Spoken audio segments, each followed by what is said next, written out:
Assalamualaikum warahmatullahi ta'ala wabarakatuh. Alhamdulillahi rabbil alamin. Wassalatu wassalamu ala ashrafil anbiya'i wal mursalin wa ala alihi wa sahbihi ajma'in. Subhanaka la ilma lana illa ma 'allamtana innaka antal alimul hakim. Rabbi shrah li sadri wa yassir li amri wahlul 'uqdatam min lisani yafqahu qawli.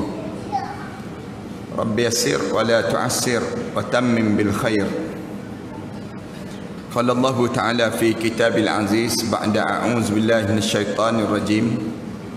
Bismillahirrahmanirrahim. Wasari'u ila maghfiratin min rabbikum wa jannatin arduha as-samawati wal ardh wa iddat lil muttaqin.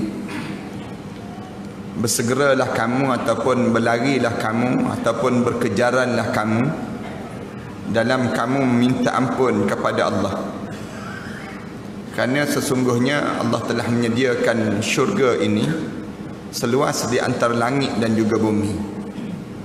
Syurga yang disediakan oleh Allah ini disediakan bagi mereka yang bertakwa kepada Allah. Surahallahul Azim, Surah Al-Imran. Yang dihormati pengurusi dan ahliatan kuasa masjid, ahliatan kuasa karnival, muslimin dan muslimat sekalian. Pertamanya, marilah sama-sama kita mengaturkan rasa syukur yang tak terhingga kita kepada Allah di atas nikmat di mana Allah masih lagi memanjangkan umur kita dalam keadaan yang semua di kalangan kita masih lagi hidup dalam keadaan berkejaran dengan suasana dunia kita.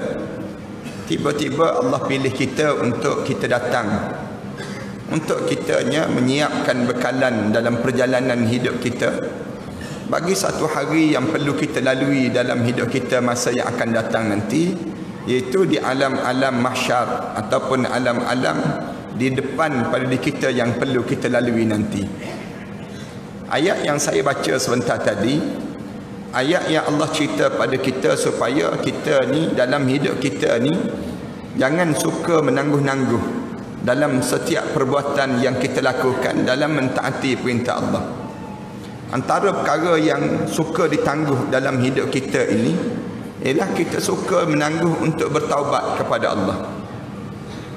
Kalau para hadirin sekalian rajin baca dalam Al-Quran, kebanyakan ayat-ayat suci Al-Quran Karim, Allah suruh kita ni hidup dalam keadaan cepat dan bersegera. Jangan sampai peringkat kita ni dalam keadaan jadi lambat-lambat sehingga kan kita tak bersiap untuk kita nak pergi dalam hidup kita untuk sampai kitanya menghadap di hadapan Allah. Ayat Al-Quran Karim, ayat yang ni Allah sebut wasari'u, berlarilah kamu, bersegeralah kamu dalam hidup kamu. Kalau kita baca dalam ayat yang lain sama juga, Allah cerita fastabiqu, berlumbalah kamu. Allah guna kalimah fastabiqul khairat, berlumbalah kamu dalam kamu mendapatkan kebaikan. Allah guna kalimah demikian. Demikian juga dalam ayat yang lain Allah Subhanahu wa taala sebut fas'au ila dzikrillahi wa dzarul bai'.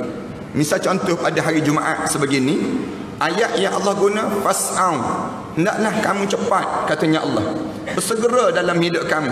Wa dzarul bai', tinggal jual beli. Iza nudiya lis-salati min yaumil jum'ah, bila diseru pada kamu pada hari Jumaat ataupun dipanggil dalam hidup kamu dengan azan pada hari Jumaat, fas'au ila dzikrillah wa dzarul bai'. Allah sebut demikian. Kamu jangan suka menangguh-nangguh, jangan. Kamu diajar supaya kena cepat dalam hidup kamu. Kenapa dia Allah suruh kita ni jangan kita tangguh? Saya buat contoh ni ayat-ayat Quran Karim yang Allah cerita pada kita supaya kita ni jangan bertangguh. Kerana perangai kita ni, ramai di kalangan kita ni suka bertangguh. Orang tanya bila nak taubat, nanti pencen-pencen taubatlah dia sebut. Selagi mana tak pencen, tak nak taubat dalam hidup kita. Orang tanya pada dia, bila kamu nak pergi masjid? Nanti bila dah ada kelapangan sikit, maka saya ambillah peluang untuk pergi masjid. Ramai di kalangan kita begitu. Ia menyebabkan kita jadi pasif. yang menyebabkan kita ni jadi tak aktif di kalangan kita. Islam dia nak suruh kita umat Islam ni, jangan kamu jadi umat yang pasif, umat yang lemah, yang terkebelakang. Jangan. Kamu kena ambil kesempatan. Setiap ruang yang Allah bagi dalam hidup kita, kamu jangan lepaskan peluang ini. Kerana ramai di kalangan kita, bila hidup dalam keadaan lepaskan peluang, maka dia akan menyesal suatu hari nanti. Kita tak rasa sekarang, sebab kita ni, kita tak menghadap lagi depan Allah. Tapi bila kita menghadap depan Allah, datang penyesalan demi penyesalan. Kita ada masa kita nak sebut sikit bagaimana kita mula menyesal bila kita tak ambil kesempatan yang Allah bagi untuk kita ambil kesempatan dalam hidup kita. Dalam hadis Rasulullah sallallahu alaihi wasallam, Rasulullah ajar pada kita begitu juga. Hadis-hadis, kebanyakan hadis-hadis yang Rasulullah ajar pada sahabat-sahabat supaya bercepat-cepat. Jangan kamu lambat-lambat dalam urusan agama. Soal agama ni jangan sampai peringkat kamu biar orang lah. Yang kamu sendiri kamu tak ambil peluang-peluang yang Allah bagi pada diri kamu dalam hidup kamu. Sehingga kan dalam hadis Rasulullah sebut badiru bil a'mal. Rasulullah sebut kalimah, Rasulullah guna kalimah badiru bil a'mal. Cepat-cepat kamu dalam buat amalan. Rasulullah sebut, jangan kamu sebut dalam hidup kamu ni, dalam keadaan diri kamu ni, tunggulah dulu. Perangai suka tunggu dulu ni merupakan satu perangai yang tak baik dalam agama Islam. Kamu diajar supaya badiru bil a'mal, bersegera kamu dalam buat amalan. Kerana suatu masa nanti kaqata'il lailil muslim, Rasulullah sebut ada satu masa nanti kamu akan hadapi satu masa yang gelap pekat, suasana fitnah di akhir zaman. Bila akhir zaman tu sekarang lah. Yusbihur rajulu mu'min, Rasulullah sebut ada seorang lelaki tu pada pagi hari mukmin, wa yumsi kafiran, malam hari jatuh kafir dalam hidup ni. Rasulullah sallallahu alaihi wasallam sebut demikian. Wa yumsi mu'minan, ada pada satu saat dia je pada malam hari seorang mukmin. Wa yusbihu kafiran, manakala pagi pula di perangai dia, siang hari pula jatuh kafir dalam hidup ni. Kenapa jadi demikian? Yubi'ud dinahu bi aradin minad dunya. Rasulullah sebut dia memperdagangkan agama dia untuk kepentingan dunia. Ini Rasulullah sallallahu alaihi wasallam cerita ni akan sampai satu zaman dalam hidup kamu, kalau kamu lambat, kamu tangguh dalam buat amalan dalam hidup kamu, dalam tangguh pada diri kamu suka lepaskan, kamu tak nampak kekurangan diri kamu. Satu hari nanti kamu akan berjumpa satu masa yang penuh dengan fitnah. Saya berjumpa dengan seorang lelaki datang, bila disebut pada saya, dia sebut, Ustaz, saya ni masjid pun saf tamu, kelab malam pun saf tamu, Ustaz. Sama-sama saf tamu, dia sebut. Saya tanya dia, kenapa kamu boleh jadi demikian? Kenapa kamu boleh buat dua-dua? Saya buat dua-dua nak suruh Allah pening dengan saya, dia sebut. Senang dia sebut demikian. Kita jawab, Allah tak pening dengan kamu, Allah tak pening dengan perangai kamu, tapi kamu pening dengan diri kamu sendiri. Dalam hidup kita ni ada, dalam hidup kita ni, bila kita lambat dalam kita ambil kesempatan yang Allah bagi pada kita, ada benda yang Allah sedang bagi pada kita, tapi kita tak ambil peluang-peluang ini, rugi dalam hidup kita. Kita akan datang penyesalan nanti. Saya nak sebut sikit apa dia peluang-peluang yang Allah sedang bagi pada diri kita yang kita tak ambil. Yang disebut dalam hadis yang lain, Rasulullah sallallahu alaihi wasallam sebut lagi. Hadis bukan hadis tu saja, bukan Rasulullah sebut badiru bil a'mal saja. Ada hadis yang Rasulullah sebut terus terang ambil peluang. Apa dia? Irtanim. Rasulullah sebut irtanim khamsan qabla khamsin. Ini hadis yang lebih terang lagi. Rasulullah sebut kamu rebut peluang dalam hidup kamu ni. Allah bagi pada kamu 5 perkara, dan lepas mana Allah bagi 5 perkara tu, Allah rentak balik nikmat tersebut dengan 5 perkara yang lain. Rasulullah sallallahu alaihi wasallam ajar pada kita, hidup kamu ni irtanim khamsan qabla khamsin.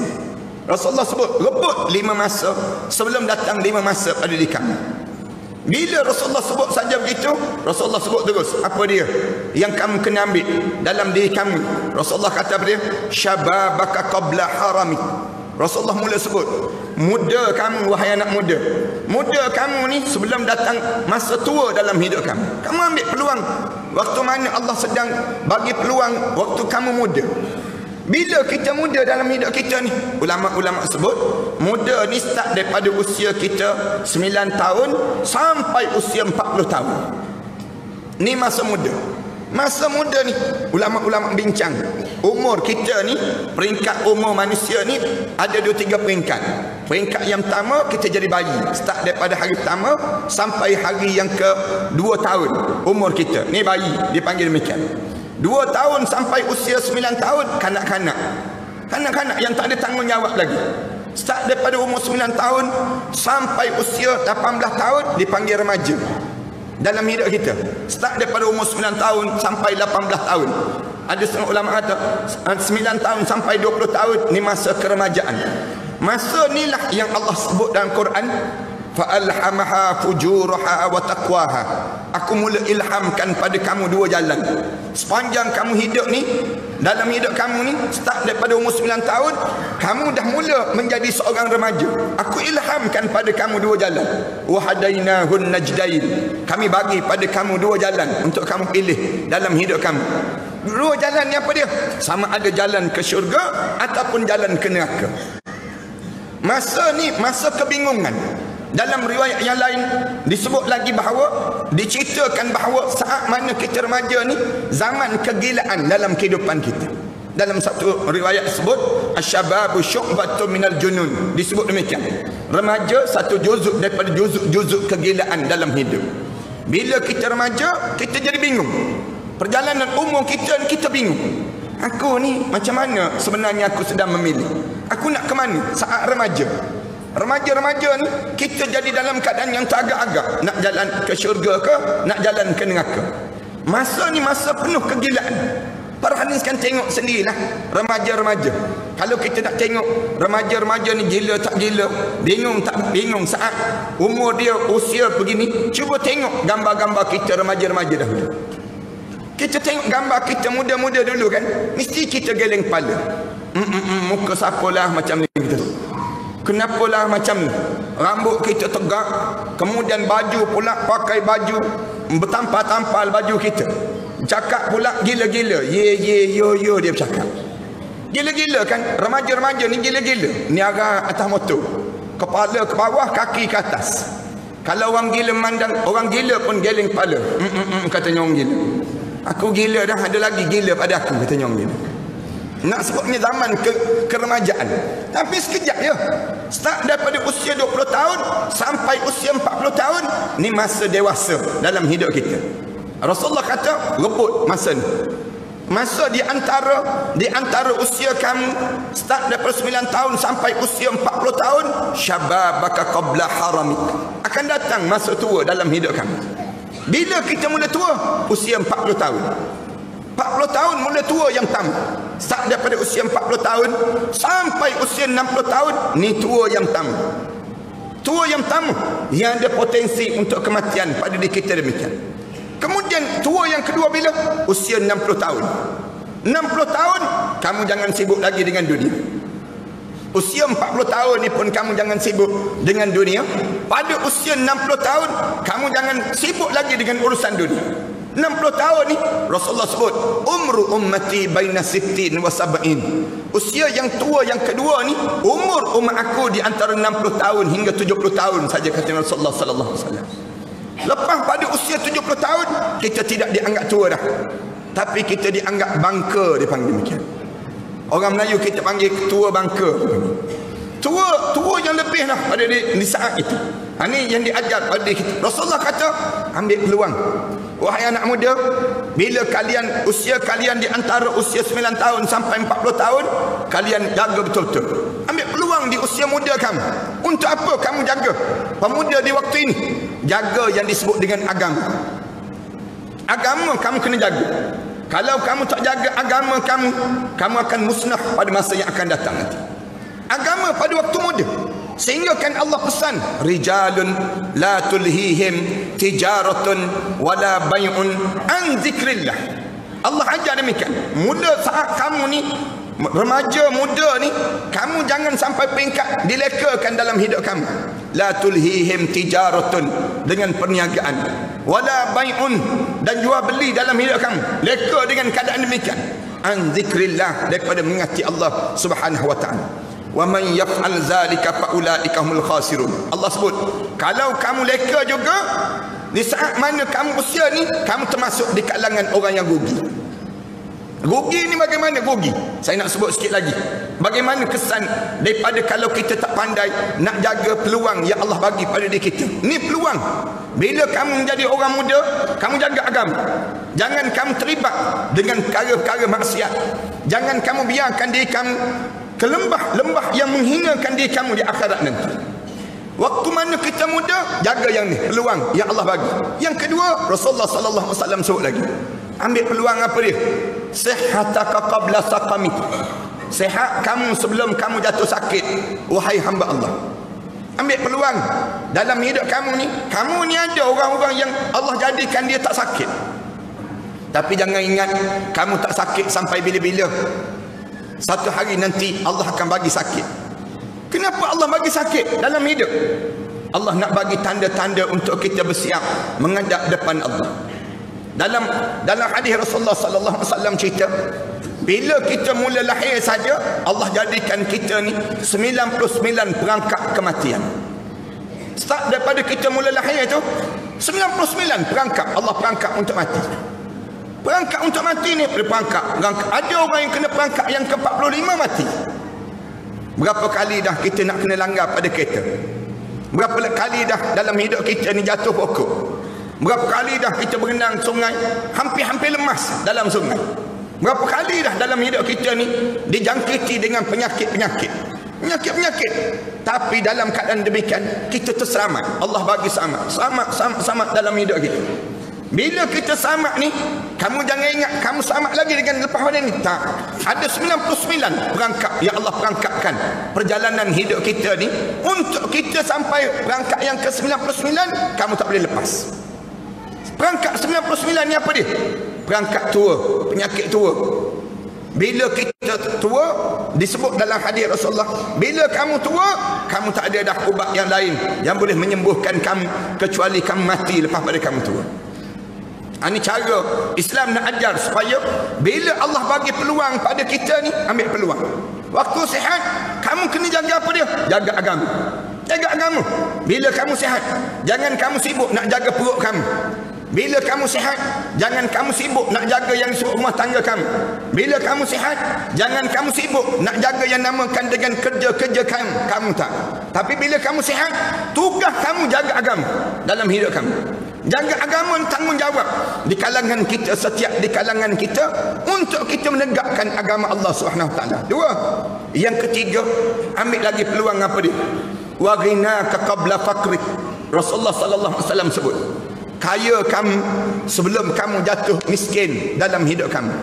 Rasulullah sallallahu alaihi wasallam sebut demikian. Orang kaya, kamu jangan ingat kamu kaya sampai bila-bila. Hidup ini menjadi roda. Allah pusing. Satu hari kamu berada ke atas, satu hari yang lain kamu akan turun ke bawah. Hari-hari ini Allah gilir. Wa tilkal ayyamu nudawiluha bainan nas. Hari ini Allah gilir di kalangan manusia. Dalam hidup kamu, kamu jangan ingat bila kamu ni hidup dalam keadaan kaya, kamu kaya sampai bila-bila. Tak. Ada orang kaya kata, saya tak pernah surut buat harta benda saya, Ustaz. Ya, mungkin kamu rasa kamu tak jatuh miskin, tetapi kamu miskin peribadi kamu dengan Allah. Kamu akan jatuh miskin akhlak kamu, miskin sahabat-sahabat kamu. Waktu mana kamu berkuasa, ramai orang yang nak berkawan dengan kamu. Saat mana kamu hilang kuasa, cuba kamu tengok, ada tak orang nak berkawan dengan kamu? Waktu mana kamu berada ke atas dahulu, cuba kamu perhati, ramai mana orang yang dekat dengan diri kamu. Waktu mana kamu banyak harta benda, kamu memegang tampuk kuasa dan sebagainya. Bila kamu tak ada kuasa, cuba kamu tengok sekarang, ramai mana orang yang hampir dalam diri kamu untuk mendekatkan bersama dengan diri kamu. Tak. Rasulullah kata ambil peluang. Waktu mana kamu kaya, kamu tolong jaga agama. Sama juga jaga agama. Kaya, kamu gunakan kekayaan kamu untuk menegakkan kalimah Allah. Jangan kamu kaya, kamu nak suruh senang perut kamu. Jangan kamu kaya, waktu mana kamu kaya, kamu Allah bagi banyak dalam hidup kamu, tiba-tiba kamu nak luaskan lagi rumah tangga kamu, nak besarkan lagi rumah kamu. Bila kamu kaya, kamu nak mewahkan dalam hidup kamu. Tak, bukan demikian. Bila kamu kaya, kamu guna harta kekayaan kamu tadi untuk kerja-kerja Islam sebagaimana yang ditunjukkan oleh sahabat-sahabat Rasulullah sallallahu alaihi wasallam. Abu Bakar As-Siddiq, Khadijah binti Khuwailid, kemudian kita bawa contoh-contoh Abdul Rahman bin Auf, sahabat-sahabat yang kaya yang digunakan untuk kerja-kerja Islam. Tiga. Dia panggil demikian. Ini nikmat yang Allah bagi pada kita. Yang keempat, kamu ambil peluang wa faragaka qabla syughlik. Waktu mana kamu dalam keadaan lapang sebelum kamu dalam keadaan kamu disibukkan oleh Allah. Hidup ni jangan ingat kamu lapang sepanjang masa. Duduk atas buayan. Orang tanya, buai je seronok je, tak pergi masjid ke? Tak. Kenapa tak pergi masjid? Padan muka ustaz tak dengar, saya tak datang dengan kuliah dia. Dia tak boleh sebut demikian. Kamu tu kena padan muka. Bila dia ada masa dalam hidup dia, masa lapang kamu jangan biarkan masa lapang kamu begitu saja. Guna untuk kerja Islam.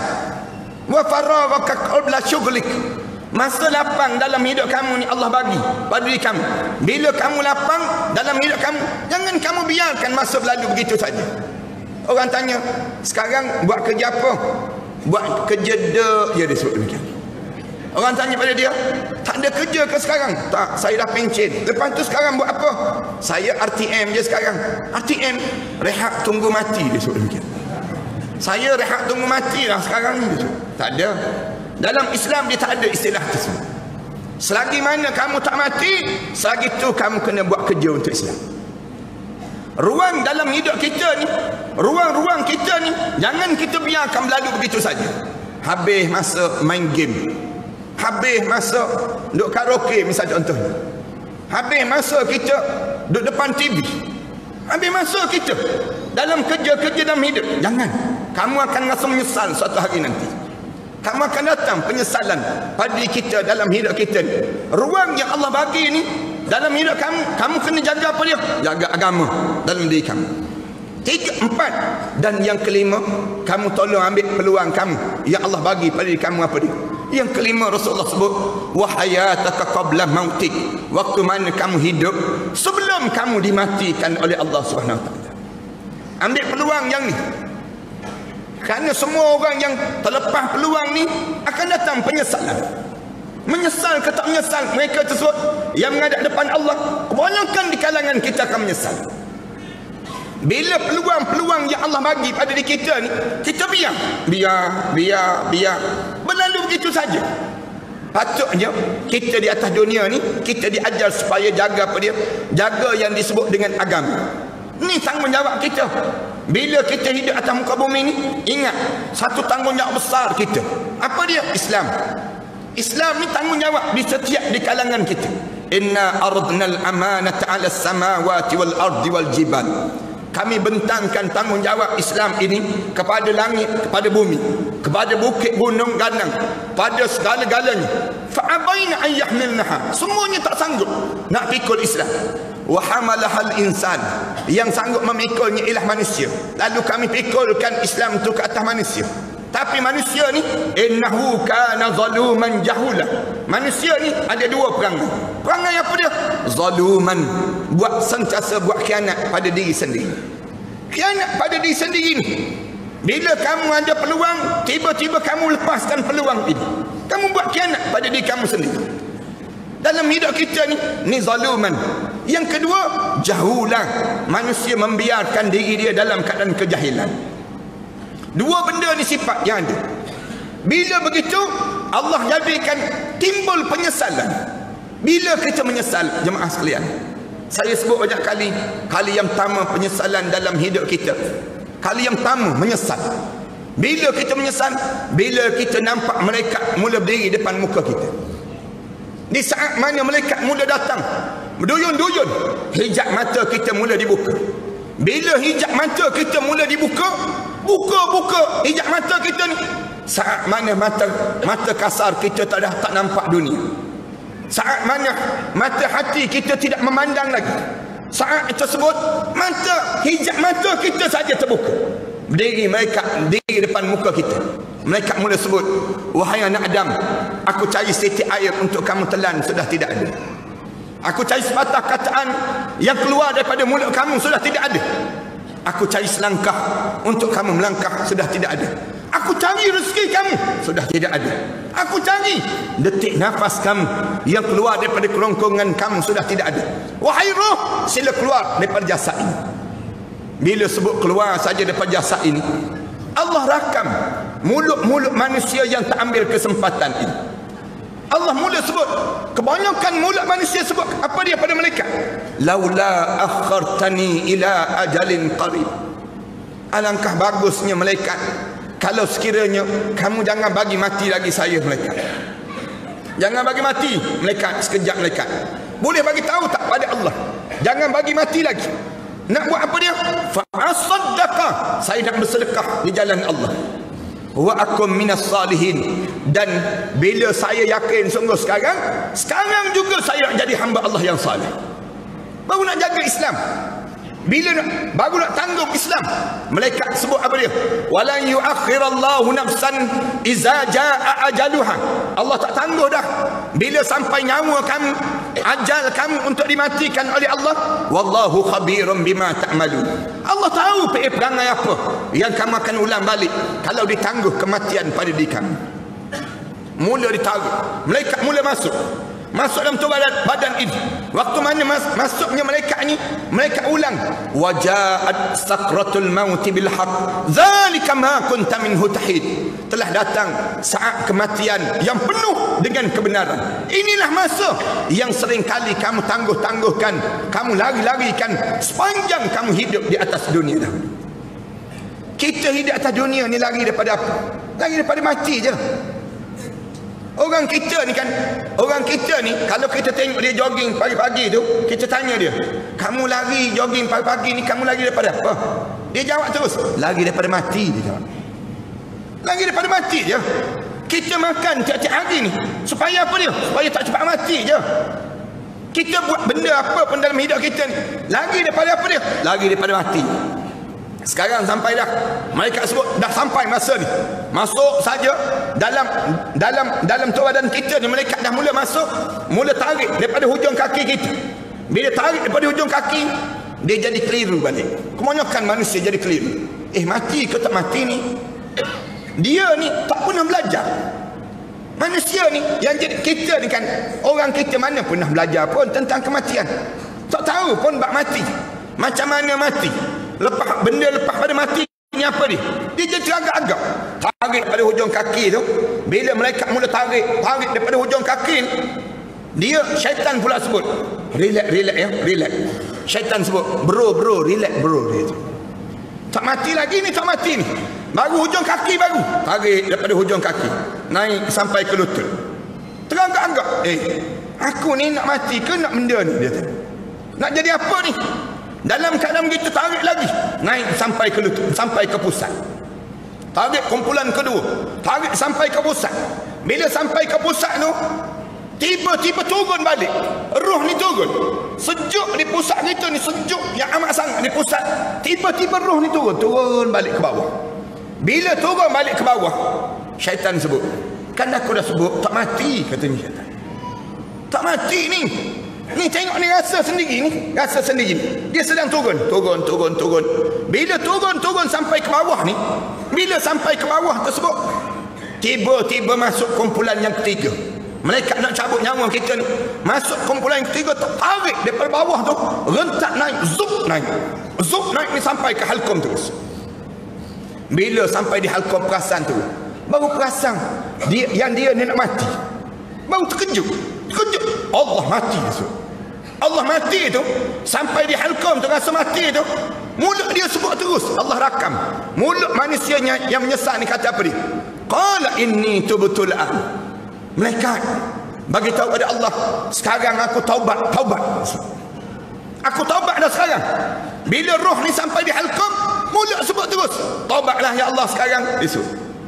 Sekarang baru nak taubat.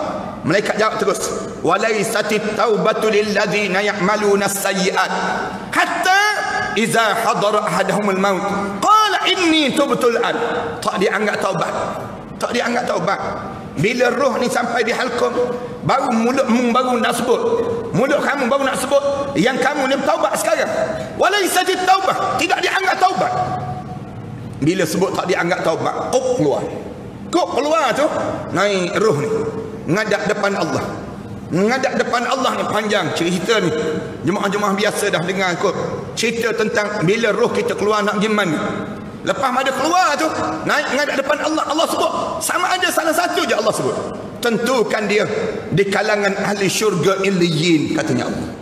Mudah-mudahan kita semualah insya-Allah. Yang semua yang hadir malam ni termasuk di kalangan ahli syurga illiyin insya-Allah. Manakala satu lagi malaikat sebut, Allah sebut pada roh tersebut, tentukan dia dalam neraka sijin. Na'udzubillah min dzalik. Sebut neraka sijin habis.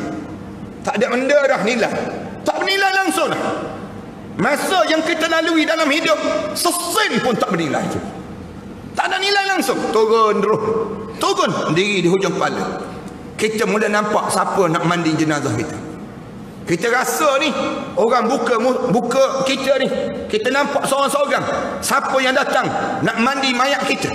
Kita rasa saat mana orang buka buta baju kita ni, kita sebut pada orang yang mandi buka buta baju kita, kita sebut. Jangan kasar-kasar sangat, sakit. Sakit tadi ni tak habis lagi. Bila orang mandi jenazah kita, kita rasa. Orang kapan jenazah kita, kita rasa. Kita rasa semua. Bawa usung mayang jenazah kita, semua kita nampak. Nampak semua.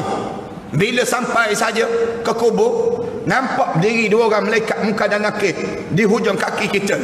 Nampak di hujung kaki kita ni warna hitam kebiru-biruan.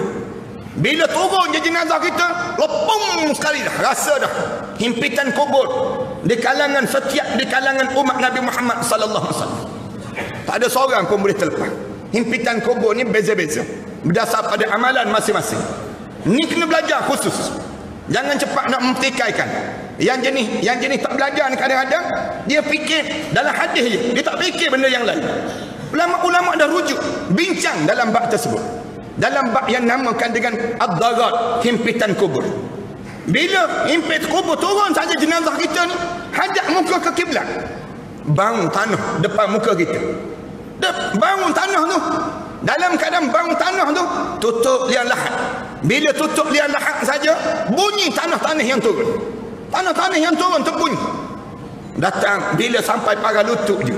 Ada satu riwayat kata sampai parah disamakan bumi, tanah kubur kita ni, bumi tersebut ditutup sama saja, rata saja. Tiba-tiba terkeluar mulut kita ni, diri malaikat depan muka kita, mula halau salat kita, zakat kita, haji kita. Bila halau saja, mulut ni sebut terus, qala rabbirji'un, Tuhanku bagilah peluang untuk aku hidup balik ya Allah. Qala rabbirji'un, nak hidup balik. Kenapa nak hidup balik? La'alli a'malu salihan fima tarak.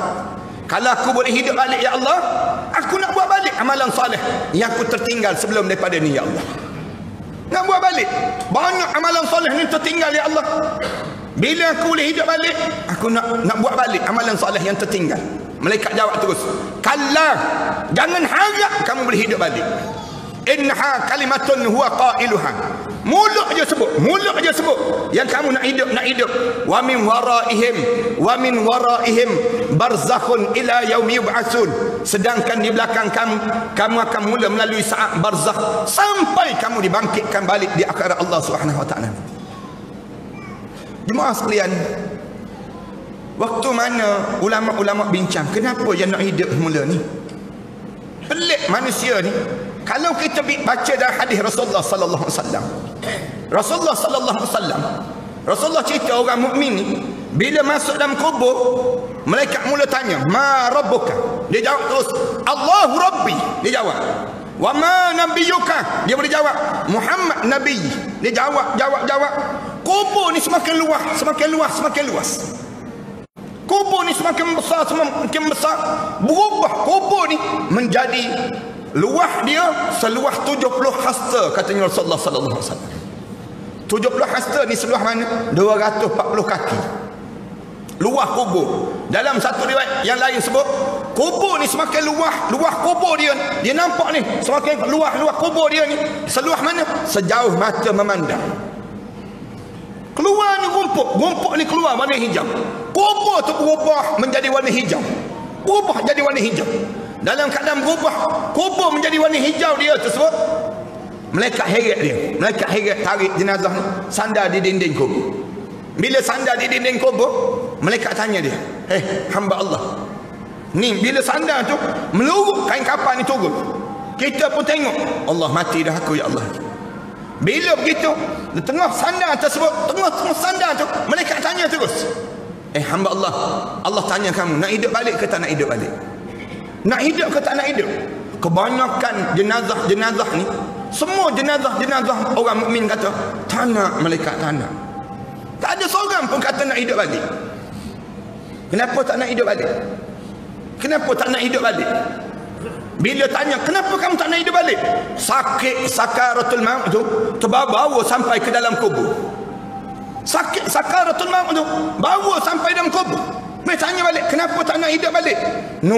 Tempat dalam syurga, Allah telah sediakan tempat dalam syurga yang jauh lebih nikmat daripada hidupnya di atas dunia dahulu. Orang mukmin semua tak nak hidup, tapi yang ni kenapa nak hidup balik? Nak hidup balik. Rupa-rupanya waktu mana hidup terambil peluang dan kesempatan dalam hidup. Jemaah sekalian, baru-baru ni saya diberi peluang oleh Allah untuk pergi ke Palu. Waktu mana pergi ke Palu ni, Palu yang berlaku tsunami di Palu, bukan tsunami je, gempa bumi. Tengok jenazah, hari yang keempat tengok jenazah. Jenazah ni macam-macam gaya. Jenazah tangan terbuka dia, tangan ni duk kerah lagi, kaki terkangkang, ada yang tersumbat terbelit dalam sampah-sampah tu. Bila sampai di pantai Palu tu, sampai di pantai Palu, mereka sedang bersihkan di kawasan pantai tu, sedang bakar mayat-mayat tu. Bakar mayat. Kita tanya, kenapa bakar? Ni kan orang Islam ni. Ni orang Islam ni. Kenapa bakar? Perut ni besar-besar ni. Perut jadi besar. Wajah ni hitam legam. Ada yang celik, mata tu celik. Ada macam-macam gaya. Keluar ulat-ulat putih ni daripada perut ni. Keluar ulat-ulat putih daripada perut ni. Bila kita tengok tersebut, kita tanya kenapa bakar? Dia jawab balik, siapa yang nak uruskan? Siapa nak urus mayat banyak sangat ni? Mati dalam keadaan sebegini, mati dalam keadaan tak ada kain, tak ada. Sampai peringkat dia kata, kenapa bakar? Dia jawab, bakar ni lebih hygiene, lebih bersih dibandingkan daripada kita ke bumi saat ini, kerana tak ada orang yang nak tolong untuk kapalkan jenazah, tak ada siapa nak mandikan jenazah. Bakar lebih baik, senang cerita, bakar je lebih baik. Allahu Akbar. Allah cerita ni satu peristiwa yang tak pernah dalam hidup kita terjadi kecuali sebelum daripada ni. Umat sebelum daripada ni, Allah balik bumi je. Allah balik bumi. Ni bukan balik bumi ni. Allah bukan balik bumi. Allah kisah bumi. Tak pernah lagi dalam sejarah umat manusia Allah buat sebegini. Allah kisah. Di Balarua tu, ana pergi di Balarua tu, satu kawasan, satu kampung besar macam Pengadar Baru, kawasan yang besar begini. Satu kampung tu ada seorang lelaki, dia tengah menangis. Hari yang keempat anak pergi tu, dia tengah menangis. Kita tegur dia, kenapa? Dalam timbunan tu isteri saya, anak perempuan saya, dia kata hari yang pertama tu, lepas saya balik daripada kerja, balik saja, baru nak masuk kawasan ni, dia kata sebab kawasan tepi tu tak terlibat langsung, rumah molek-molek lagi, dalam keadaan comel-comel lagi rumah-rumah yang lain. Tiba-tiba kawasan kampung tu Allah pusing. Dia kata bila dia berdiri tongkat motor tu nak masuk kawasan tersebut, tiba-tiba dengan azan. Bila dengan azan saja, bom, terus dia kata meletup kawasan tu, bunyi tanah ni bergerak, pusing. Tanah tu pusing tanah ni. Tanah ni pusing. Dia kata bila pusing tu macam di blender, Pak Ustaz. Macam di blender. Dah pusing, zong pusing ni. Bunyi hancur ni. Allah sedut pula ke bawah. Sedut ke bawah. Sedut ke bawah tu tahan lagi. Allah letupkan, bom, letup sekali tu, keluar api. Bom, keluar api. Tak pernah lagi Allah buat sehancur-hancur dan selumat-lumatnya manusia. Allah buat demikian. Diri tu dia kata yang sama, alhamdulillah yang sama, Bilal yang azan. Bilal je yang azan. Bilal yang azan tu alhamdulillah.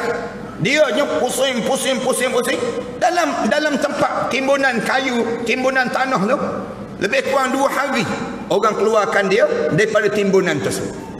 Asal tanah rendah jadi tanah tinggi, naik bukit begitu. Kenapa dia? Kerana bila Allah hancur, Allah pusing, Allah sedupkan ke bawah, bum, Allah letukkan ke atas. Bila letuk tu, kita tengok waktu mana pergi tu, dengar lagi suami-suami manggil isteri kat bawah. Ayah-ayah, ibu-ibu ni, isteri ni manggil suami, panggil, sayup-sayup dalam bumi, kedengar. Tapi nak buat macam mana? Tak ada jentera, tak ada apa. Allah buatkan kehancuran dan kemusnahan. Saat mana kematian yang mengejutkan di kalangan mereka. Satu, pergi ke tepi pantai tu. Tepi pantai, bila ni jarak di antara pantai dengan tempat ni lebih kurang 45 minit lagi. Pergi pula tempat kedua.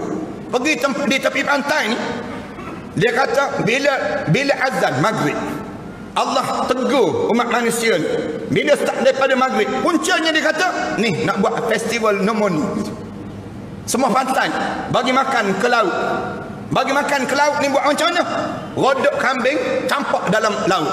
Rodok ayam campak dalam laut. Rodok lembu ni, ambil lembu, rodok lembu tu putus tekak ni campak dalam laut. Lembu tersebut. Orang Islam ni 90% orang Islam.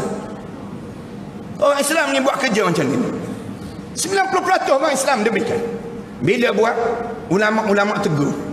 Tahun lama dah mereka tak buat. Tahun 2016 mereka cuba buat balik. Wali kota dia kata, kita hidupkan balik ritual lama ni, kita pestakan dia, kita buat festival untuk nak hidupkan ni. Ulama-ulama tegur. Ulama-ulama kata, jangan buat, dia akan mendatangkan bala Allah pada kita semua. Wali kota jawab, ulama-ulama tak ada kuasa, dia kata. Ulama-ulama mana ada kuasa? Mulut dia je boleh bercakap. Kita ada kuasa, kita boleh buat. Kita buat. Lawan pandangan alim ulama. 2016 bila mereka buat, Allah jadikan ribut. Jadikan hujan lebat selebat-lebatnya upacara tersebut. Tapi mereka degil. 2017 mereka buat lagi ni 2017 alim ulama tegur lagi. Ada Universiti Islam tepi pantai tu. Alim ulama tegur jangan buat. Tapi alim ulama tak ada kuasa. Mulut ada, tapi kuasa tak ada. Bagi tahu pada masyarakat, jangan buat, jangan terlibat dengan upacara. Mereka kata, kita ada kuasa, kita buat. Bila buat juga, Allah jadikan hujan lebat dan ribut peti pada malam tersebut. Allah jadikan demikian. Tak dengar? 2018 buat lagi sekali. Buat sekali lagi ni, ulama-ulama tegur, jangan buat. Buat juga. Pukul 2 petang, Allah gegarkan sekali. Kum sekali itu gegar, degil. Kum 4 petang, gegar lagi. Kum sikit lagi. Nak ingat kan? Tak. Buat juga. Pukul 6 petang, dia beritahu pukul 6 petang. Saat mana mula maghrib, Bilal masjid terapung dalam laut tu, bila kata kum tu, saya sedang alunkan azan, runtuh sikit dia. Runtuh. Masjid ni runtuh turun ke bawah. Tok Imam lari terus tubik. Tok Imam bawa anak dia tubik. Bila keluar saja dia kata yang lain makmum pun ikut juga. Dia kata Allahu Akbar. Dia sebut lagi. Bila begitu bunyi siren tsunami. Dengar siren tsunami. Tsunami akan datang. Orang pun jauh sikit kat pantai. Tiba-tiba tutup siren tsunami. Kenapa tutup? Tak ada tsunami. Bumi tak bergerak. Tak berlaku rekahan bumi tak bergerak. Masing-masing pun suka balik. Semayang maghrib pada malam tersebut, yang saksi mata tu kata, di masjid tu hanya 4 orang semayang maghrib. Selebihnya pergi mana? Kat tepi pantai. Tunggu tepi pantai ni. Nak tunggu kejap lagi, setengah jam lagi, nak dirasmikan upacara festival pneumonia. Nak joget, nak menari. Tiba-tiba lepas pada azan maghrib itu sekejap tu, Bilal tersebut dia kata, tiba-tiba mari air sekali, yang kecil Cik tu dia kata kena sikit. Tak apa lagi. Mari yang kedua tu, kali yang kedua tu, Tok Bilal ni bagi tahu, saya ni dalam air tersebut saya tercampak, dia kata pusing dalam air. Mulut saya tak berhenti sebut la ilaha illa anta subhanaka inni kuntu minaz zalimin. Rasa dia tunjuk tempat dia ni yang luka dekat tengkuk dia ni, luka kena tersebut. Kemudian pusing dia ulang-ulang yang tu. Dia kata mati dah. Dia rasa mati ni, saat nak mati ni, tiba-tiba Allah pusingkan dia, campak balik dia ke masjid tersebut. Ni Allah nak tunjuk sayang Allah. Saya perhati dua-dua Tok Bilal sama. Dalam kes yang berlaku di Balarua, Tok Bilal juga sama. 2 hari dalam tanah tu, keluar orang keluarkan dia. Bila orang tanya dia, macam mana duduk dalam tanah ni? Macam mana boleh selamat? Dia sebut, saya sentiasa berzikir la ilaha illa anta subhanaka inni kuntu minaz zalimin. Tok Bilal yang tepi pantai ni pun sama juga. Bila kena tu, dalam pusingan air yang banyak tu, dia kata, saya sebut yang tu, Allah selamatkan saya tempat cetek, tempat yang tohor. Dia sebut, kemudian saya sampai balik di masjid, saya pegang balik di masjid. Air tu derah ke atas.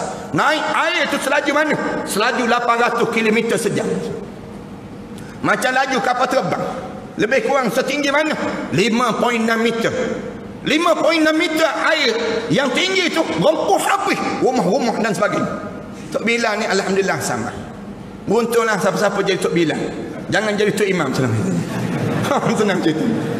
Kita biasa kita nampak jadi Tok Imam lah sama. Tok Imam ni pemati. Yang lari Tok Imam yang lari tu mati. Nanti dalam air yang besar tersebut. Ni nak sebut Allah tunjukkan suasana yang berlaku bila Allah bagi kesempatan hidup, tiba-tiba kamu buat khianat pada Allah. Jangan. Yang teruk lagi yang diceritakan di Patobo, anak pergi pula ke Patobo, satu tempat lagi. Pergi tu baru 4 hari ni, tengok ya Allah, mayat-mayat ni orang sedang angkut mayat-mayat. Kawasan tu besar juga, kawasan kampung yang jangka penduduk dua-dua tempat ni, yang bila di Patobo tu bunyi kum sekali tu tanah bergerak je, bunyi rak, tiba-tiba tenggelam dalam muka bumi. Tanah ni tenggelam, rumah-rumah tenggelam dalam tanah ni sedalam lebih kurang 10 meter ke dalam bumi ni. Tak ada, menjadi padang terkukur terus kawasan tersebut. Kecuali ada satu kawasan di Patobo ni, kawasan rumah-rumah yang terjaga. Rupa-rupanya rumah-rumah yang terjaga ni yang jaga masjid dan rajin berzikir kepada Allah Subhanahu Wa Taala. Yang lain tu habis. Kawasan yang lain ni tenggelam tu tak ada rupa terus. Kerajaan dia terasa tak ada nak ambil lagi dah orang yang sudah ditenggelam dalam muka bumi ini sendiri. Ni Allah tenggelamkan habis satu kampung.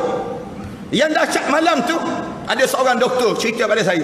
Doktor dia kata, orang Kristian malam tersebut datang tu. Kristian ni dia pakat naik satu bas. Doktor, pedri, geng-geng NGO mereka tersebut mula bergerak daripada Makassar. Malam tu terus bergerak daripada Makassar seramai 50 orang. Naik bas. Sampai jarak dia di antara Makassar sampai ke Palu ni lebih kurang 1100 km. 1100 km sampai malam esok. Nak sampai malam tu Allah gempa sekali lagi. Gempa tu katanya bila dekat nak sampai tu bumi terbelah. Bumi terbelah ni jatuh bah tersebut dalam tersebut. Bila jatuh Allah tutup balik bumi tersebut.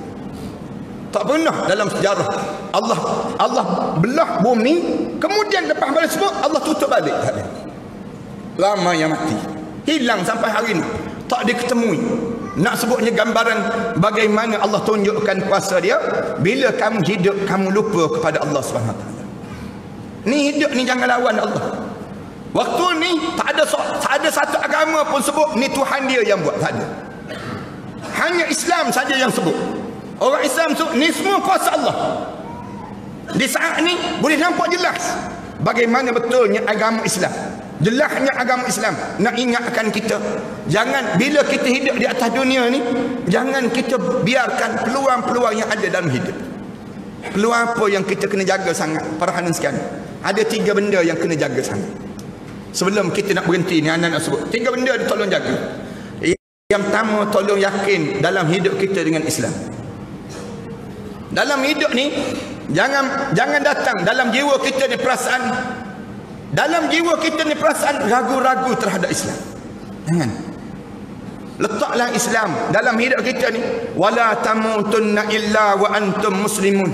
Jangan kamu mati kecuali saat mana kamu mati betul-betul kamu seorang muslim. Jangan kamu mati di saat mana kamu berbelah bahagi, teragak-agak, betul ke Islam ni? Betul ke dalam Islam? Bila kamu teragak-agak, kamu tak boleh mengucap 2 kalimah syahadah nanti. Jangan teragak-agak dengan Islam. Dalam ekonomi, jangan teragak-agak ekonomi Islam. Dalam sosial, jangan teragak-agak sosial Islam. Dalam politik, jangan teragak-agak politik Islam. Jangan dalam hidup kita, jangan sampai peringkat kita boleh pilih. Saya dalam bab ni saya terima Islam, dalam bab yang ni saya tak terima Islam. Tak ada. Dalam hidup kita ni, bila kita sebut Islam, terima semua sekali Islam. Sosial kita Islam, politik kita Islam, kebudayaan kita Islam, segala benda yang kita buat semua mesti diselaraskan dengan perintah Allah Subhanahu Wa Taala. Jangan kita teragak-agak.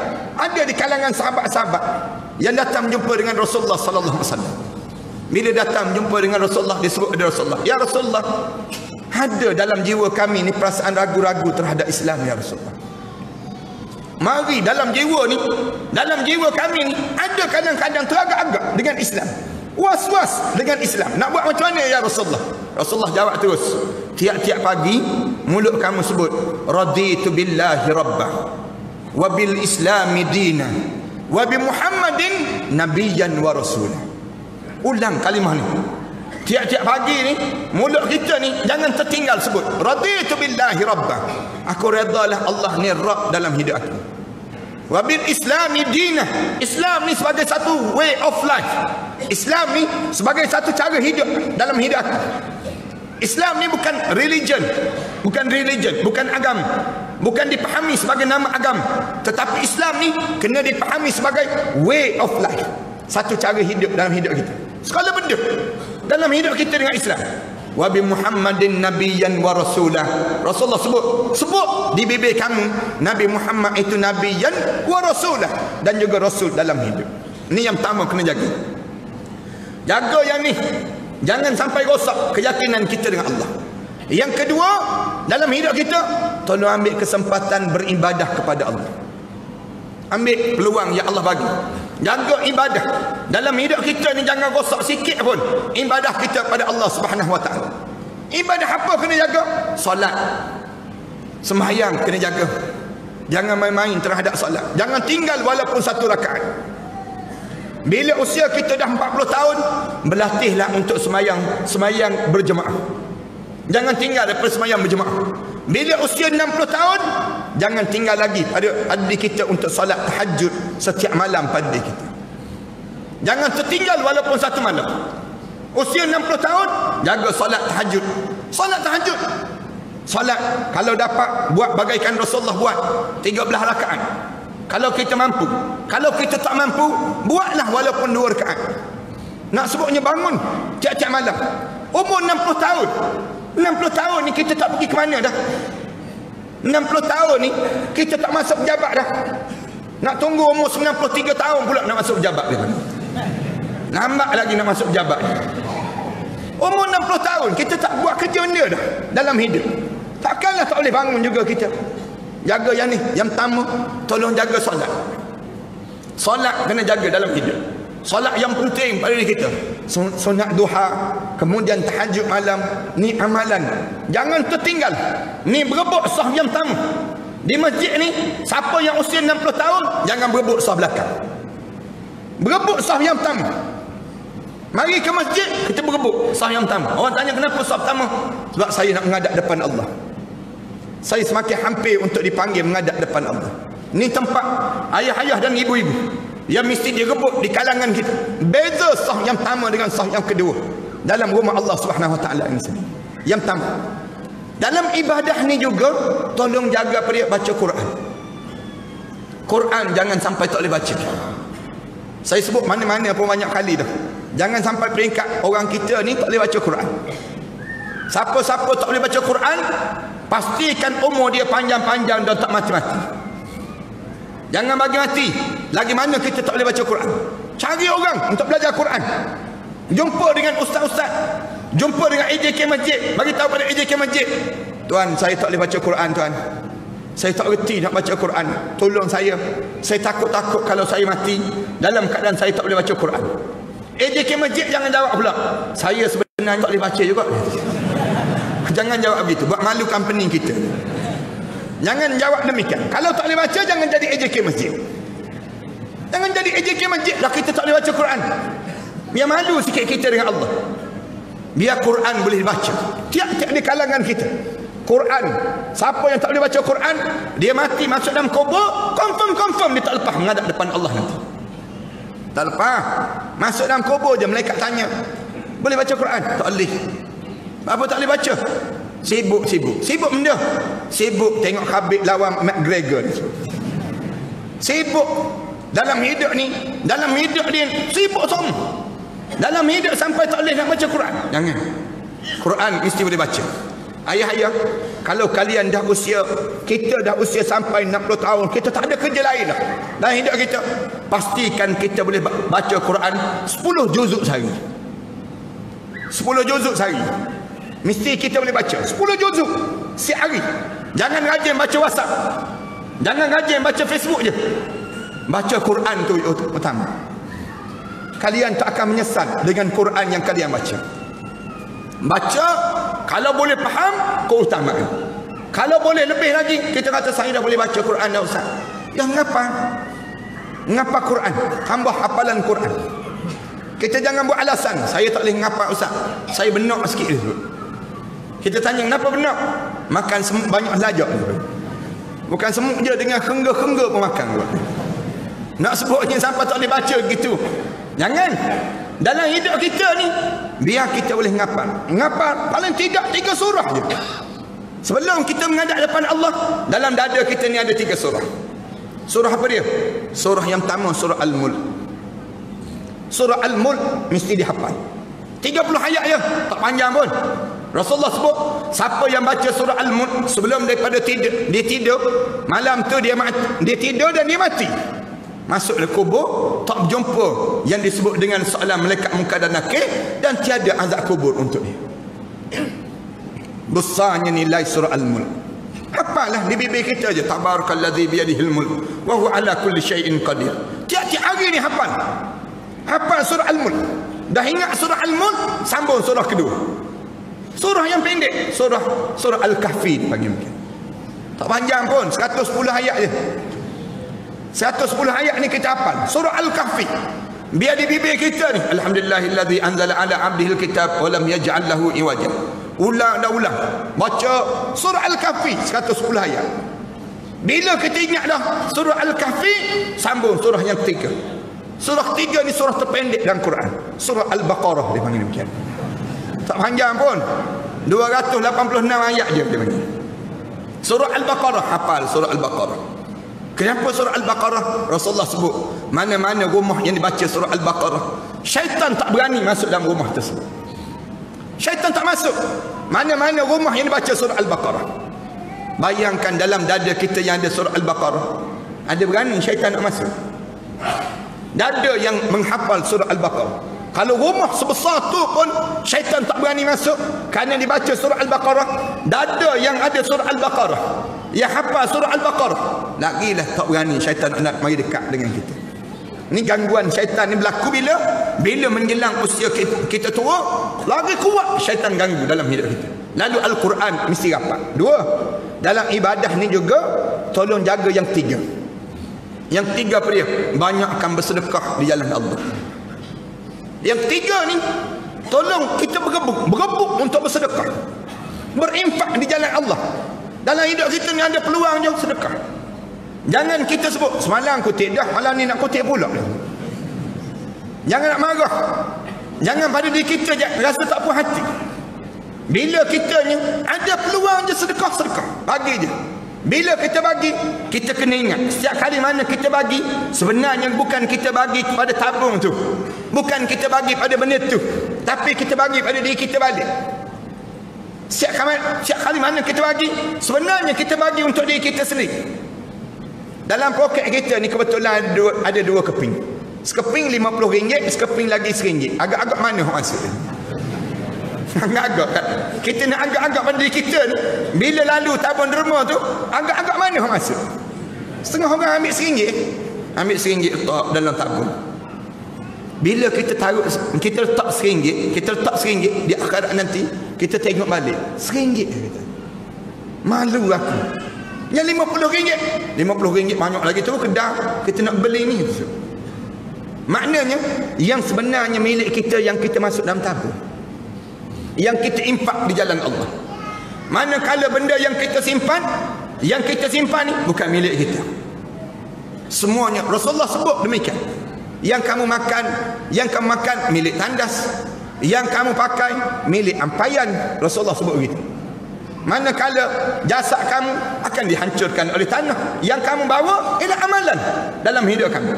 Satu, dalam hidup kita ni, lagi kita berusia, lagi bagi untuk agama.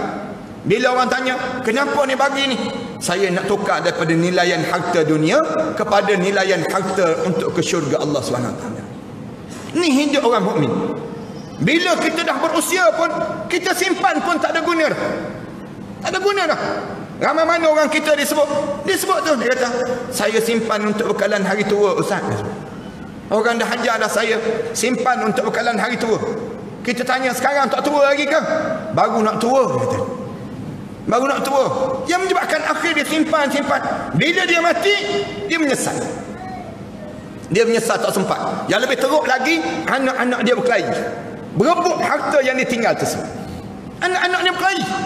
Ramai mana di kalangan kita, bila meninggal dunia, harta ni direbut di kalangan kita. Di Malaysia ni lebih kurang 70 bilion lagi harta yang tidak diagihkan di kalangan umat Islam. Kenapa dia? Masalah berebut harta pusaka di kalangan mereka yang masih lagi hidup ini semua. Ramai mana lagi yang terseksa dalam kubur. Saat mana kita menghadap depan Allah, tiba-tiba harta benda kita ni masih lagi kita belum guna untuk kerja-kerja Islam. Dua. Yang ketiga dan yang akhir sekali, tolong ambil kesempatan waktu mana kita hidup ni untuk jaga akhlak. Jaga akhlak kita. Lagi kita berusia, lagi soleh dalam hidup. Lagi panjang umur kita, lagi dekat kita dengan Allah. Jangan lagi panjang umur kita, lagi jauh dengan Allah, jangan. Biar umur kita ni lagi panjang, umur kita Allah panjangkan usia kita, lagi soleh, lagi warak, lagi warak, lagi warak. Warak daripada mana? Warak daripada akhlak yang ada pada diri kita. Semakin berebut dah kita memakai pakaian-pakaian yang menggambarkan kita ahli syurga Allah SWT. Bila kita makan makanan gaya ahli syurga Allah SWT. Bila kita cakap gaya ahli syurga Allah SWT. Ini menunjukkan bagaimana kita mengambil peluang-peluang ini supaya kita tak menyesal waktu mana kita menghadap di hadapan Allah Subhanahu wa taala nanti. Ambil peluang jemaah sekalian, mudah-mudahan dalam kuliah ringkas ini, dalam masa sejam lebih saya bercakap ini, dia akan bawa manfaat pada diri saya dan tuan-tuan dalam kita sama-sama berada pada masa yang terbaik ini, dalam suasana yang terbaik ini, dan kita minta supaya Allah selamatkan kita daripada ujian-ujian yang sedang melanda di kalangan kita pada hari ini. Hari ini kita dengar dah di Pulau Pinang tanah runtuh dah. Tanah runtuh, mati dah 3 orang. Disebut demikian petang tadi. Start daripada petang tadi. Allah dah mula tunjuk satu-satu apa benda lagi. Benda yang nak berlaku tempat kita ni, bila kita tak ambil kesempatan dalam taat pada perintah Allah, akan datang ujian yang lebih teruk. Bila Allah turunkan bala di kalangan kita, waktu tu tak ada siapa yang boleh selamat. Waktu mana kita tak jaga perintah Allah SWT. Sekarang ni pun tempat kita ni pun dalam lingkungan dah. Lingkungan dah masuk dah dalam jajaran gempa bumi di kalangan kita ni sendiri. Kalau kita tak jaga-jaga, bimbang-bimbang Allah buat lebih dahsyat daripada mereka itu sendiri. Yang ni yang kita kena jaga-jaga supaya kita sentiasa taat pada perintah Allah dan sentiasa membaiki kehidupan kita supaya dekat dengan Allah Subhanahu wa taala.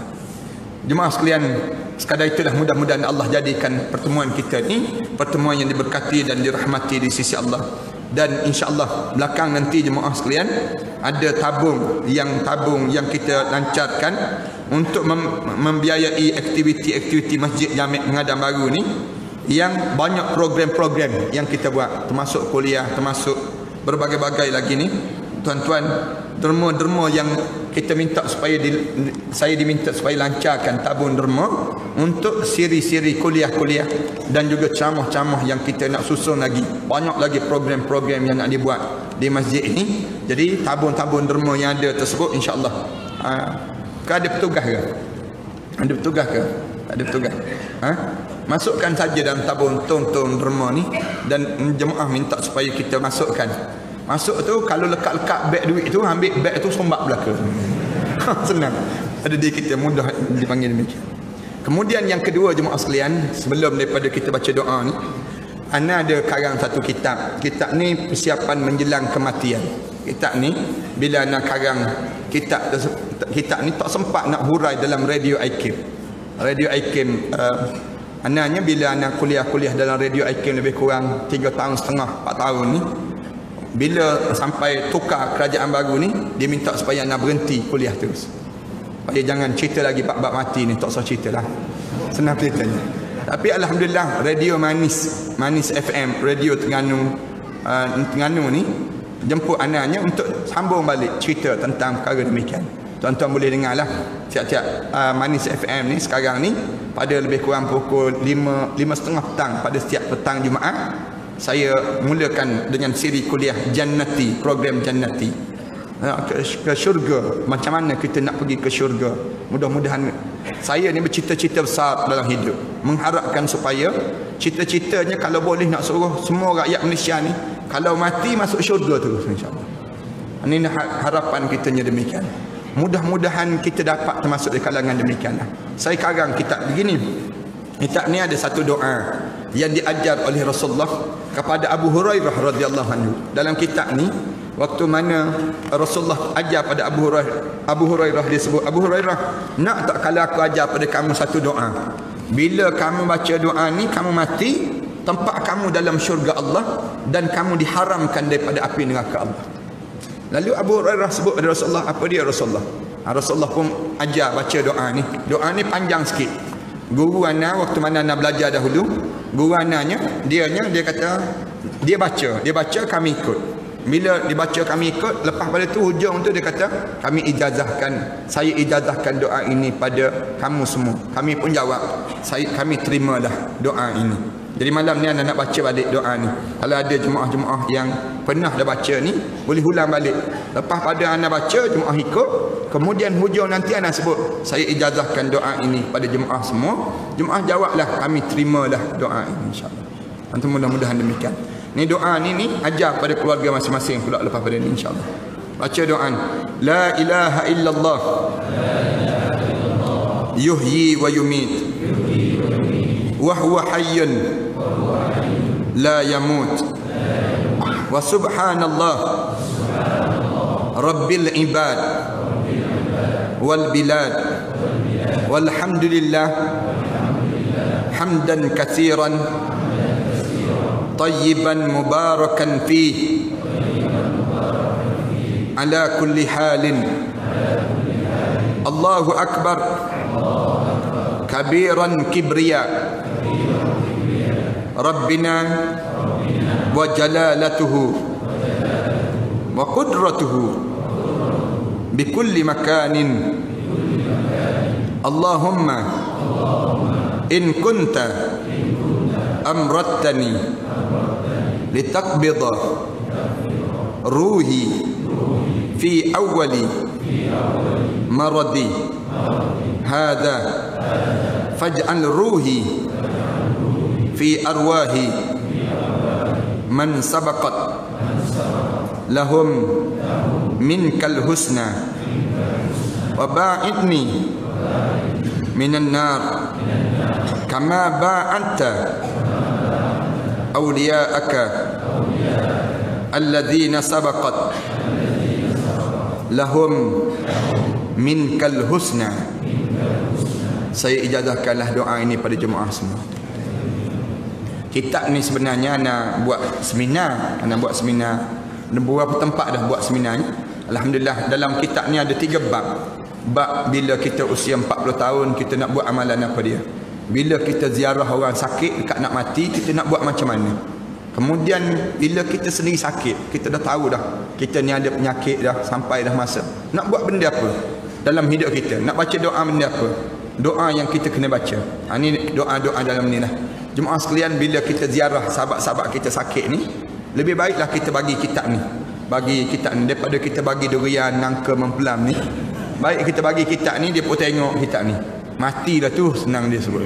Nak sebut tak tergamak sangat dia panggil. Ini cara yang lebih mudah pada diri kita ni. Ana karang kitab ni sebelum daripada ni, karang juga kitab yang pertama ni, malam pertama di Barzah. Kemudian karang lagi kitab khabar daripada Barzah. Kemudian sebelum daripada ni karang lagi kitab teman di khabar daripada Barzah, ni teman daripada Barzah. Kemudian yang akhir sekali karang kitab talian hayat di Barzah. Siapa-siapa yang ustaz-ustaz dan sebagainya ada peluang boleh mengajar, tolonglah mengajar kitab-kitab seri ni, bagi tahu pada masyarakat kita, dan mudah-mudahan dia akan bawa manfaat pada kita semua lah. Anak karang kitab ni puncanya anak ada sekolah tahfiz. Sekolah tahfiz yang anak bangunkan ini ada lebih kurang 5 buah sekolah tahfiz di belakang anak ni. Pelajar-pelajar hampir 1000 lebih pelajar yang menghafal Quran ini sendiri. Kemudian anak ambil anak-anak yatim, orang miskin untuk menghafal Quran. Alhamdulillah mereka menghafal Quran. Kita tanggung mereka belajar. Seorang-seorang tu kita tanggung dalam 3,500 seorang yang belajar ini sendiri. Kemudian anak bangunkan di Kelantan, bangunkan di Shah Alam, bangunkan di Pahang, kemudian di satu lagi di Pulau Langkawi, satu lagi di selatan Thailand. Selatan Thailand tu anak asalnya pelajar 22 orang je. Sekarang ni ada lebih kurang 460 orang pelajar. Tiap-tiap bulan tu kita hantar lebih kurang 30,000, 40,000 ringgit untuk membiayai mereka belajar di sini. Macam mana cara kita biayai mereka ni? Kita suruh mereka bela lebah. Lebah tersebut hasilkan madu. Madu tu mereka letak depan mereka, mereka bangun tahajud malam-malam, mereka sujud doa pada Allah. Kemudian madu tu mereka hantar ke Shah Alam. Anda gunakan untuk perubatan Islam. Orang yang kena sihir, anda kata minum air madu. Minum air madu tu muntah, keluar benda pelik-pelik. Masyarakat kita ni kuat ilmu sihir. Sihir menyihir di kalangan kita ni boleh tahan ke orang kita ni? Dalam keadaan sihir menyihir di kalangan, ada seorang bawah ni, dia kena sihir tu, kita suruh dia minum tu, lepas pada dia minum air madu tu, muntah, keluar ni satu beg plastik merah tu, cacing warna putih. Ada macam-macam gaya. Tadi ada kes dia kata minum-minum keluar paku tu badan ini sendiri. Macam-macam gaya benda yang berlaku di kalangan masyarakat kita ni. Kebetulan kita pula kalau kena sihir, kita pergi report polis. Tersebut ada polis, tuan saya kena sihir. Polis pun jawab, saya pun kena sihir juga. Sebutnya tak ada undang-undang di kalangan kita. Sihir menyihir di kalangan kita. Harap-harapnya kerajaan Terengganu boleh buat undang-undang ke. Manalah tahu boleh buat undang-undang sihir ini di negeri yang pertama sekali. Boleh buat undang-undang sihir untuk menyekat orang kita ni terlibat dengan benda-benda yang syirik dan sebagainya. Dan kemudian ada yang kena kencing manis teruk, dia minum madu tu turun kadar gula dalam darah dia. Saya sendiri pernah kena batu karang, minum air madu tu keluar batu karang. Betul lah dalam hadis Rasulullah sebut, alaikum bil asal, biasakah hidup kamu ni makan madu, kata Rasulullah. Makan madu bukan bermadu, makan madu dia panggil. Ni satu-satu madu yang kita bawa balik ke rumah, orang rumah senyum. Bawa balik madu lagi, satu lagi tu belakang parang lah jawapan. Madu tu ada yang tak boleh makan begitu. Saya masukkan dalam kapsul, saya campurkan dengan minyak habatus sauda dan minyak zaitun. Kita baca ayat-ayat ruqyah. Tuan-tuan boleh buat amalan lah. Makan 2 biji pagi bagi orang perempuan, 2 biji malam untuk orang perempuan. Manakala orang lelaki buat makan 3 biji pagi, 3 biji malam. Ada dah ramai dah sebelum daripada ni yang makan tu buat amalan. Alhamdulillah nampak banyak kesan di kalangan kita ni sendiri. Bismillahirrahmanirrahim. Alhamdulillahirabbil alamin. Wassalatu wassalamu ala asyrafil anbiya wal mursalin wa ala alihi wa sahbihi ajma'in. Allahumma ighfir dhunubana wa liwalidina warhamhuma kama rabbayna shaghira wal jami'il muslimina wal muslimat wal mu'minina wal mu'minat al ahya' minhum wal amwat. Ya Allah, ya Tuhan kami, saat mana kami mendatangi rumah kamu tadi ya Allah, kami datang dengan dosa-dosa yang banyak ya Allah. Kami tadahkan tangan ini ya Allah, memohon keampunan kepada kamu ya Allah terhadap dosa-dosa yang pernah kami lakukan sebelum daripada ini ya Allah. Ya Allah, ya Tuhan kami, saat mana kami datang tadi ya Allah, dada kami kosong daripada agama kamu ya Allah. Kamu jadikanlah saat mana kami meninggalkan majlis ilmu ini ya Allah, kamu penuhkan dada kami dengan ketaatan pada kamu ya Allah. Ya Allah, saat mana kami menadah tangan sesama kami ini ya Allah, ada di kalangan kami sedang menderita penyakit yang berpanjangan ya Allah. Jadikanlah dengan tadahan doa sesama kami ini ya Allah antara sebab dan penyebab kepada penyembuh pada penyakit yang dideritai itu ya Allah. Ya Allah ya Tuhan kami, kepada kamu kami menadahkan tangan ini, mengharapkan agar kamu rungkaikan permasalahan hidup sesama kami ini ya Allah. Ada di kalangan kami yang sedang berkelahi sesama kami ini ya Allah, kamu damaikanlah hati-hati sesama kami ini ya Allah. Ada di kalangan kami saat menadah tangan ini ya Allah, dililit dengan hutang piutang yang banyak ya Allah. Kami tadahkan tangan ini ya Allah, agar kamu tunjukkan jalan penyelesaian terhadap hutang piutang itu ya Allah. Ada di kalangan kami saat ini ya Allah sedang berantakan rumah tangga mereka ya Allah. Kami tadahkan tangan ini juga ya Allah, mengharapkan kedamaian dalam kekeluargaan itu ya Allah. Ya Allah, jadikanlah kami hamba kamu yang sentiasa istiqamah dengan agama kamu ya Allah. Tetapkanlah pendirian hidup ini ya Allah, agar kamu tidak memalingkan sedikit pun tumit kami ya Allah untuk menjauh daripada agama kamu ya Allah. Kamu kukuhkanlah jiwa-jiwa sesama kami ini ya Allah. Kamu jadikanlah kami umat yang cemerlang ya Allah, di dunia maupun di akhirat nanti ya Allah. Izinkan bibir kami menyebut la ilaha illallah Muhammadur Rasulullah di akhir perjalanan hidup kami nanti ya Allah. Saat roh kami melalui kerongkongan kami nanti ya Allah, kamu ampunkanlah dosa-dosa kami ya Allah. Di saat mana kami mula dimandikan jenazah kami nanti ya Allah, kamu gugurkanlah dosa kami dengan guguran air merenjis Tuhan kami itu ya Allah. Saat mana kami dikapankan nanti ya Allah, kamu putihkanlah amalan kami lebih putih daripada kain kapan yang membalut jasad kami itu ya Allah. Saat mana kami mula disolatkan jenazah kami nanti ya Allah, kamu pilihlah anak kami yang paling saleh ya Allah, yang akan mengimamkan salat jenazah kami nanti ya Allah, yang akan mengusung jenazah kami nanti ya Allah, yang akan membawa kami untuk menghadap di hadapan kamu nanti ya Allah. Ya Allah, kala mana kami jenazah kami mula diturunkan ke liang lahat nanti ya Allah, kamu ringankanlah himpitan kubur itu ya Allah. Kamu jadikanlah kubur kami di antara taman pada taman-taman syurga ya Allah. Kamu wangikan kubur kami nanti ya Allah. Kamu jadikan malam pertama kami di perkuburan nanti ya Allah malam-malam yang terindah dalam hidup kami ya Allah. Kamu jadikanlah kubur kami di antara taman pada taman-taman syurga ya Allah. Jangan kamu jadikan kubur kami di antara kawah kepada kawah-kawah neraka ya Allah. Di malam pertama kami di barzah nanti ya Allah, kamu ketemukanlah dengan arwah ayah kami yang telah meninggal dunia sebelum daripada kami ini di Illiyin ya Allah. Kamu ketemukanlah dengan arwah-arwah yang telah meninggal dunia sebelum daripada kami ini di Illiyin ya Allah. Saat sebegini ya Allah, kerinduan itu seringkali bertandang dalam hidup kami ya Allah. Rindu saat kami tertidur di atas ribaan arwah ayah kami dahulu ya Allah. Rindu saat kami disuap tangannya ke bibir kami dahulu ya Allah. Rindu saat kami didukung dan diusung oleh arwah ayah kami dahulu ya Allah. Rindu ya Allah saat kami mengaminkan doa arwah ayah kami dahulu ya Allah. Rindu ya Allah saat kami membaca ayat-ayat suci kamu di hadapannya dahulu ya Allah. Rindu ya Allah, kamulah yang mengetahui betapa rindunya hati kami kepadanya ya Allah. Kecuali kamu jadikan dengan doa ini ya Allah, agar kuburnya menjadi taman pada taman-taman syurga ya Allah. Kamu sembuhkanlah penyakitnya jika dia dalam keadaan masih lagi hidup di atas dunia ini ya Allah. Kamu panjangkanlah umur ayah kami ya Allah. Kamu jadikan ayah kami di kalangan hamba-hamba kamu yang saleh ya Allah. Demikianlah ya Allah, kami pohon keampunan dosa kami terhadap kedua ibu bapa kami ya Allah, khususnya dosa kami terhadap ibu kami ya Allah. Seketika dahulu ya Allah, kami mengakui kami pernah bercakap kasar di hadapan ibu kami ya Allah. Kami pernah menengking kata-kata ibu kami ya Allah.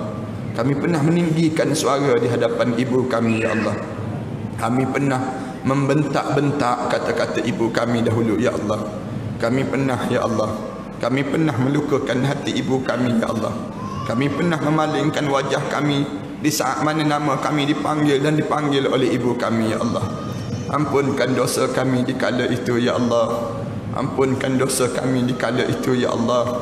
Kami tidak sengaja melukakan hati ibu kami, ya Allah. Kami tidak sengaja melukakan hati ibu kami, ya Allah. Ya Allah, kerana dosa-dosa itukah pula, ya Allah, yang menyebabkan kamu berpaling daripada rahmat kamu untuk kami, ya Allah. Kerana dosa-dosa itukah, ya Allah, yang menyebabkan doa-doa kami tidak didengari lagi di sisi kamu, ya Allah. Kerana dosa-dosa itukah, ya Allah, yang menyebabkan anak-anak kami pula bercakap kasar dengan kata-katanya di hadapan kami, ya Allah. Kerana dosa-dosa itukah pula, ya Allah, yang menyebabkan kamu tidak lagi mendengar doa-doa kami ini, ya Allah. Ya Allah, seburuk mana pun kami, ya Allah, sekeji mana pun kami, ya Allah, sejahat mana pun kami, ya Allah, segunung mana pun dosa yang pernah kami lakukan di dunia ini, ya Allah, pandanglah kami dengan pandangan rahmat kamu, ya Allah. Kasihan belaslah pada kami semua, ya Allah. Jangan kamu azabkan kami dengan ujian-ujian yang tidak mampu untuk kami pikul ini, ya Allah.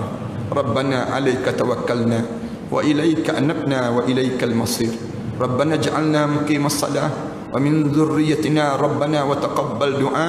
Rabbana atina fid dunya hasanah wa fil akhirati hasanah wa qina adzaban nar.